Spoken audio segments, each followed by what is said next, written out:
One of the things that is bothering me the most about what's happening in the aftermath of Charlie Kirk's murder is that all the responsible fact checking, hey, what really happened here, seems to be being pursued by the left, where the right has already jumped to conclusions and used this as a weapon. So what I want to do is, so I want to invite everybody to listen to this. MAGA people, anybody who's not MAGA, okay, so the majority of the country, to listen to this timeline and these facts, all right?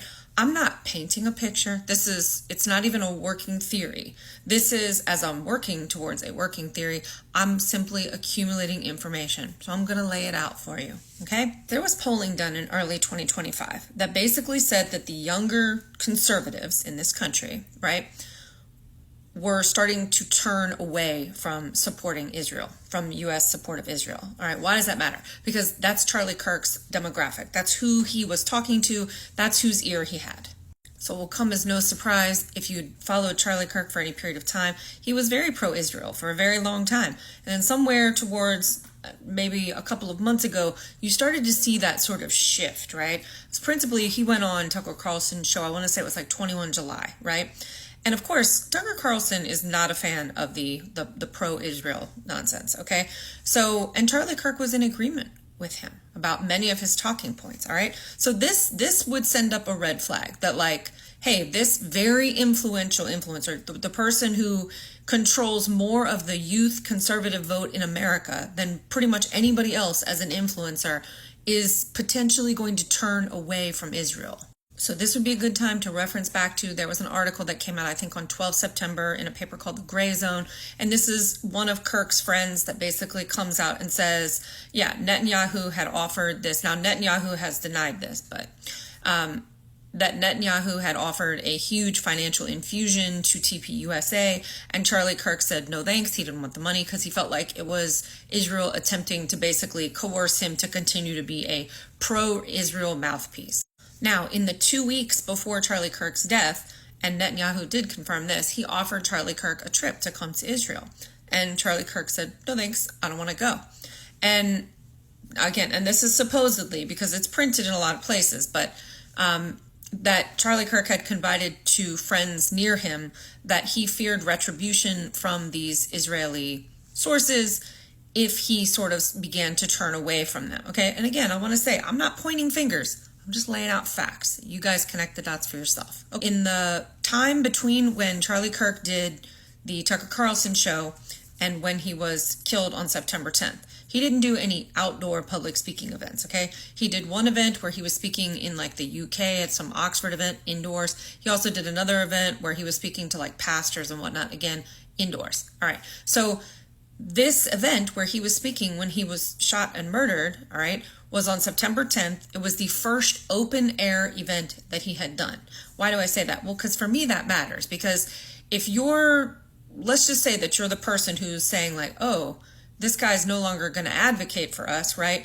You want to be able to take a shot at him in a place where the person can probably get away, okay? So again, I'm not pointing fingers. I'm just laying out facts, okay? Again, y'all connect the dots. So this was the very first stop in his, I think it was called America Comeback Tour. If I'm wrong, y'all put it in the comments. His very first stop. He was 20 minutes into speaking. He was shot, okay?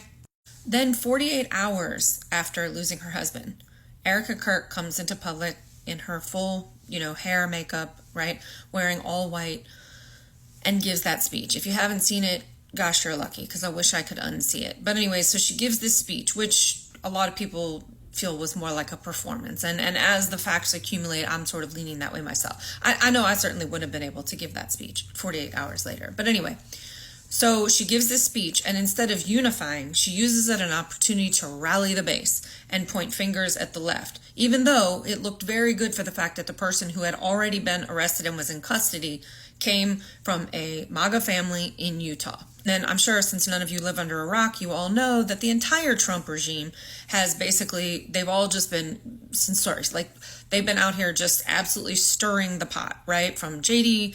Prance, Donald Trump, Stephen Miller, what's the little blonde one, Pam Blondie, all of them, okay? Stirring the pot, basically pointing the finger at the left, even though there is absolutely no evidence to tie this individual to the left. And even if there were, it would be one individual, not a collective body of people. Okay. Then in the days following his murder, apparently Erica Kirk and TPUSA engaged in this massive fundraising campaign.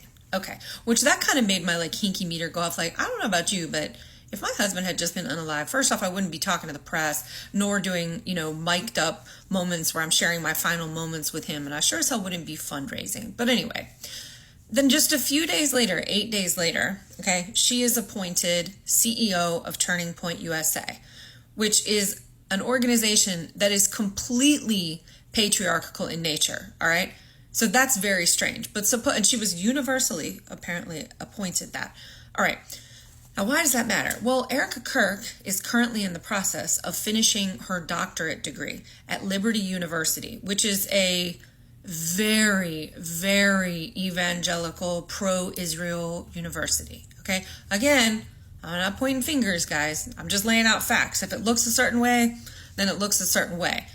Now, they said that it was Charlie's wish that she would succeed him in the event that anything happened to him.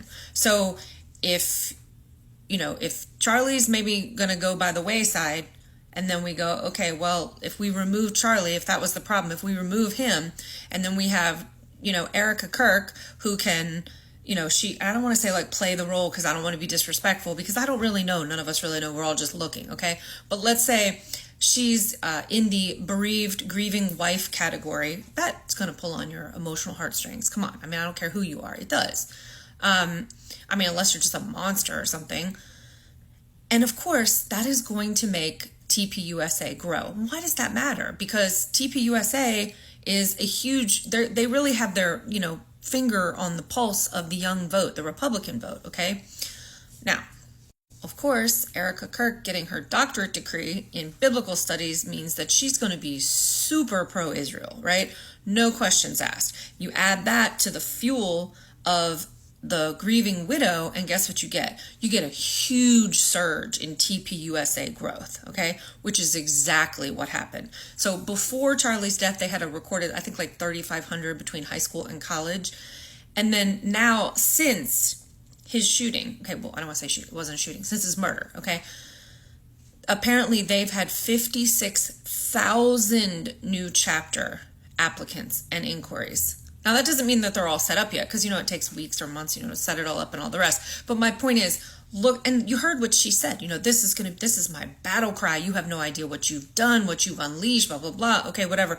And then now you see this huge surge, right, in these young conservative outlets who will all now, of course, probably take money from these pro-Israel outfits. And that brings me to the fact that they are a 501c, but they are a public, right? What is it? Sorry, hold on. I have it written down. So you can there's two types of 501c's, right? Like a private charity and a public charity.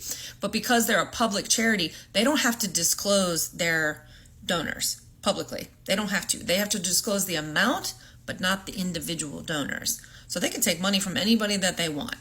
And then when you add to that the person who allegedly did this shooting, okay, so he gave a full, according to the FBI, the evidence that they supported, okay, he gave a full confession to his roommate, and then agreed to be taken into custody. And while knowing that he's facing the death penalty, if this charge were to stick, he's not cooperating. That doesn't make sense. Like, why would you, if you were going to be willing to be taken into custody, and then, look, my point is, you would say whatever you needed to say. You would cooperate so that you could plead out, right? You could plea out like, okay, I'm going to take that deal, as opposed to having to get the death penalty. None of this really sits right with me. So again, I'm not pointing fingers. So MAGA, if you're watching this, critical thinking is not a skill that only the left has. You guys are allowed to engage in critical thought. I'm just saying, when you add all of this up, it doesn't look great. At the end of the day, look, I just want to know what happened, why he was killed, all right? Because it's wrong. And because if there was somebody involved in this that shouldn't have been involved in this, I feel like he deserves that justice. Even though I did not support anything that he said, and I think he was a vile human being, he still deserves that.